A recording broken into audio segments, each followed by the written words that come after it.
Dans l'histoire du monde musulman, il y a des voix tellement fortes qu'elles marquent les esprits pour toujours. Des voix qui te donnent des frissons et qui touchent directement ton cœur. Eh bien aujourd'hui, on va découvrir ensemble l'une de ces voix exceptionnelles, celle du grand imam Mohammed Ayoub. De la Mecque à Médine, je vais t'emmener sur les traces d'un enfant qui, passionné par le Coran, est devenu une véritable légende grâce à sa récitation unique. Un homme dont la voix résonne encore aujourd'hui partout dans le monde, inspirant des millions de personnes. Son enfance, ses mentors incroyables, ses défis et son passage historique à la mosquée du prophète, franchement, tu vas être surpris par son parcours hors du commun. Alors installe-toi confortablement, prends un petit thé si tu veux parce que l'histoire de Mohammed Ayoub, c'est bien plus qu'une histoire. C'est une vraie leçon de vie, d'humilité et de spiritualité. T'es prêt? Allez, bismillah, c'est parti.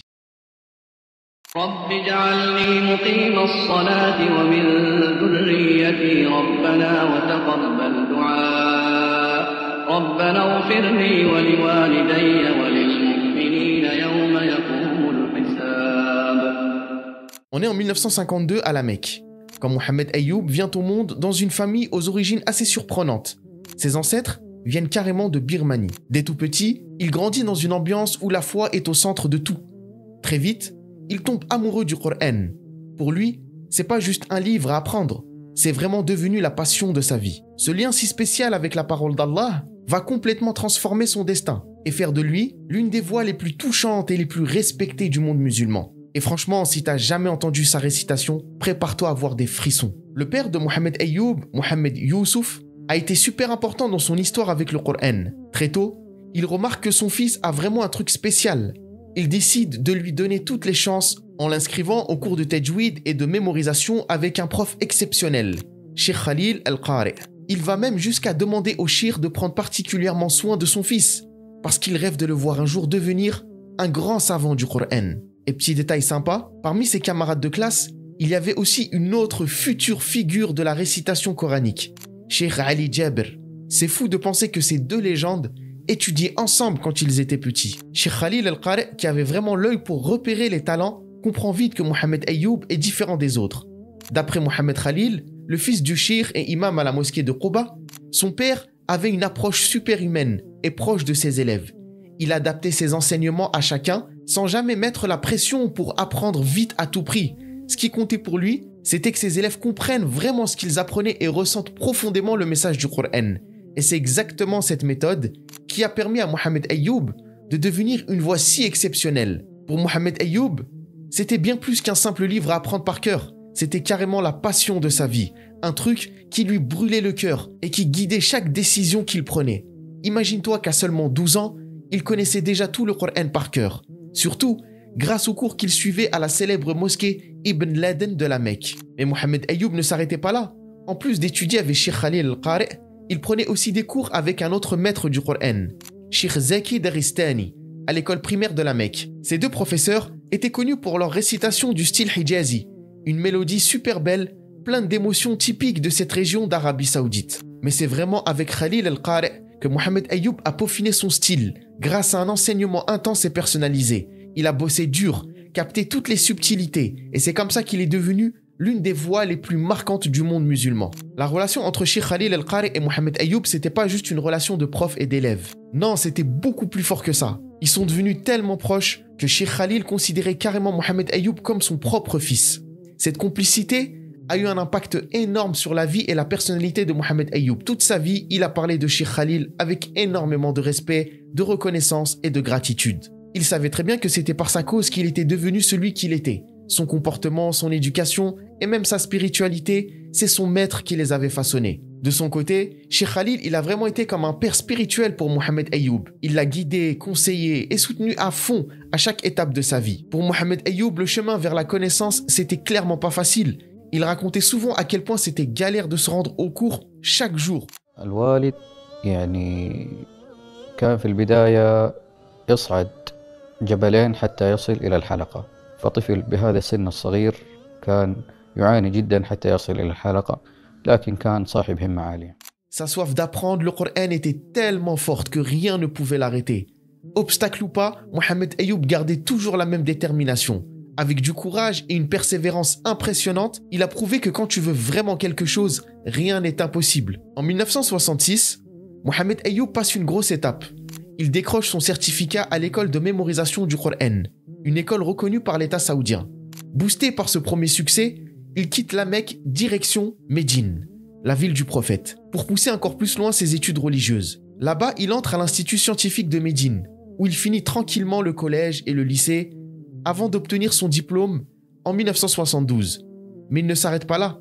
Curieux comme jamais, il s'inscrit à la prestigieuse Université islamique de Médine, connue dans le monde entier, et en ressort avec une licence en droit islamique et sharia en 1976. À peine diplômé, dès 1977, il devient assistant d'enseignement à la faculté du Coran, montrant déjà à quel point l'étude du Coran c'était vraiment son truc. Peu après, quand il apprend que Cheikh Ibn Baz vient juste d'ouvrir une toute nouvelle faculté spécialement dédiée au Coran et aux études islamiques, Mohamed Ayoub veut carrément refaire une licence là-bas. Mais Cheikh Ibn Baz voit plus loin. Il lui explique que refaire une licence, ça sert à rien. Au contraire, il lui conseille vivement de passer directement à l'étape supérieure en faisant un master. Mohamed Ayoub suit le conseil et avec passion, il se lance d'abord dans un master, puis même dans un doctorat spécialisé en tafsir, l'exégèse et en sciences coraniques. Son mémoire de master portait sur Saïd ibn Jubayr et ses récits dans le tafsir du début du Coran jusqu'à la sourate At-Tawbah. Et pour son doctorat, il poursuit ses recherches sur le même thème, cette fois-ci de la sourate Yunus jusqu'à la fin du Coran. En 1987, il présente fièrement sa thèse, obtenant officiellement le titre de docteur. Une chose est sûre, quand il s'agissait du Coran, Mohamed Ayoub ne faisait jamais les choses à moitié. En plus d'avoir eu un parcours universitaire au top, Mohamed Ayoub était aussi un pro de l'organisation. Pendant 10 ans, c'est lui qui gérait tous les examens à la faculté du Coran. Autant dire que ses supérieurs lui faisaient tellement confiance et ça montre à quel point il savait gérer les choses avec sérieux. Mais il ne s'est pas contenté de rester entre les murs de la fac. Son talent et son engagement ont même dépassé l'université. Il a été choisi comme membre du comité scientifique du célèbre complexe du roi Fahd, chargé d'imprimer et de distribuer le Coran partout dans le monde. Ce poste-là, c'était pas donné à tout le monde. Ça prouve à quel point Mohamed Ayoub était considéré comme un vrai spécialiste des sciences coraniques. Quelqu'un sur qui on pouvait compter pour préserver et diffuser la parole sacrée de l'islam à grande échelle. Bref, Mohamed Ayoub, c'était pas juste un prof, c'était un vrai pilier dans le monde du Coran. Son aventure en tant qu'imam commence en 1974, quand il est choisi pour diriger les prières dans une mosquée de Médine, la mosquée Al-Anbiya, où il a officié jusqu'en 1983, puis à la mosquée Abdullah al-Husayni à partir de 1983, et il a exercé son rôle pendant 23 ans d'affilée. Ça montre bien à quel point les gens lui faisaient confiance et l'appréciaient vraiment. Même après avoir décroché son doctorat et d'être devenu professeur à l'université islamique de Médine, Mohamed Ayoub n'a jamais lâché l'imama. Il aimait ça, c'était pour lui une manière de rester connecté à la communauté, à la fois comme enseignant et comme guide spirituel. En 2006, il devient imam de la mosquée Hassan al-Sha'ir et continue à diriger les prières là-bas jusqu'à sa mort en 2016. Jusqu'au bout, il reste fidèle à sa passion et à son engagement, toujours au service des croyants. Pour Mohamed Ayoub, être imam, c'était pas juste un métier, c'était une vraie vocation, une histoire de cœur qui a duré toute sa vie. En plus de son parcours universitaire hyper brillant, Mohamed Ayoub a passé une bonne partie de sa vie à apprendre auprès des meilleurs savants de Médine. Il a étudié plein de domaines différents, comme le tafsir, mais aussi le fiqh, la jurisprudence islamique selon les 4 écoles. Bref, il était calé dans tout ce qui touche à la religion. Parmi ses professeurs, il y avait vraiment du lourd. Cheikh Abdel Mohsen Al-Abbad, spécialiste du hadith et professeur à l'université islamique de Médine. Cheikh Abdullah Mohamed Al-Ghunayman, expert en tafsir, lui aussi prof à l'université. Cheikh Abou Bakr Al-Jazairi, une référence incontournable en sciences religieuses à Médine. Cheikh Mohamed Amin Al-Shanqiti, auteur du tafsir Adwa Al-Bayan. Par leur cause, Mohamed Ayoub a approfondi sa maîtrise de l'islam, étudiant en direct des sujets pointus comme l'exégèse coranique, le hadith et les 4 grandes écoles de jurisprudence sunnite. Mais ce qui le rendait encore plus spécial, c'était son ouverture d'esprit et son envie constante d'échanger avec les autres. Tous ceux qui ont la chance de connaître Mohamed Ayoub le disent clairement, c'était quelqu'un qui vivait vraiment selon les valeurs du Coran. Chez lui, pas de blabla, que du concret. Sa vie quotidienne, c'était vraiment la preuve de ce qu'il enseignait. Tous ceux qui l'ont côtoyé se souviennent de sa gentillesse, de son humilité incroyable et surtout de son grand cœur. Il aidait beaucoup les gens dans le besoin, mais toujours discrètement, sans jamais chercher à se faire remarquer. Pas du genre à se vanter. Il était super fidèle à la communauté musulmane, toujours prêt à soutenir, écouter, conseiller, ou simplement à alléger les difficultés des autres. Un vrai exemple de ce que c'est que vivre avec le Coran au quotidien. Mais l'un des moments les plus forts dans la vie de Mohamed Ayoub, c'est clairement le jour où il est devenu imam à la mosquée du prophète à Médine, pour guider les prières du Tarawih et du Qiyam pendant le Ramadan. Il a eu cet honneur 2 fois dans sa vie. D'abord en 1990 jusqu'en 1997, puis une toute dernière fois en 2015, juste 1 an avant son décès. Sa première nomination, c'était vraiment un moment incroyable. À la fin du mois de Sha'ban en 1990, le fils du célèbre Cheikh Abdelaziz ibn Saleh vient le voir et lui dit simplement « Ce soir après le Maghreb, passe chez mon père, il veut te voir. » Mohamed Ayoub y va tranquille, sans savoir ce qui l'attendait. Quand il arrive chez Cheikh Abdelaziz, il lui annonce tout simplement « Ce soir, c'est toi qui diriges la prière à la mosquée du prophète. » Là, Mohamed Ayoub tombe des nues. Il ressent tout à coup une émotion super forte et il se dit « Mais est-ce que je mérite vraiment ça? Est-ce que je suis à la hauteur de prier exactement là où le prophète sallallahu alayhi wa sallam prie avec ses compagnons ?» Il est rempli de respect et d'humilité. Il se sent vraiment tout petit devant Allah. Le soir même, il arrive dans le mihrab du prophète avec une boule au ventre énorme. Il avouera plus tard « J'ai été tellement ému que je me demandais même si j'allais réussir à rester debout. Mais Allah m'a donné une force intérieure incroyable. Je savais que je connaissais bien le Coran, mais c'est surtout l'idée de prier à cet endroit tellement spécial qui me faisait flipper. » Finalement, tout se passe parfaitement bien. Mohamed Ayoub voit ça comme une vraie bénédiction, un cadeau immense de la part d'Allah. Il dit même que cette année-là, c'était une de ses plus belles années de toute sa vie.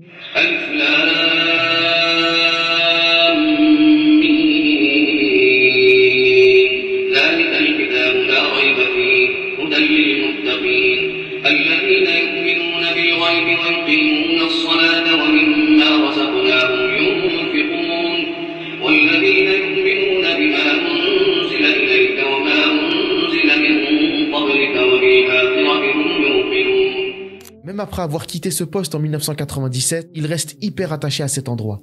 Quand il amène ses enfants à la mosquée du prophète, il leur montre toujours le mihrab et leur dit avec émotion « C'est là que votre père dirigeait la prière. » Pas pour frimer, mais juste parce qu'il en garde un souvenir hyper fort et qu'au fond de lui, il rêve secrètement d'y retourner un jour.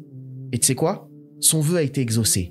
En 2015, 1 an seulement avant de quitter ce monde, Mohamed Ayoub revient à son poste d'imam à la mosquée du prophète pendant le Ramadan, vivant une toute dernière fois cette bénédiction exceptionnelle.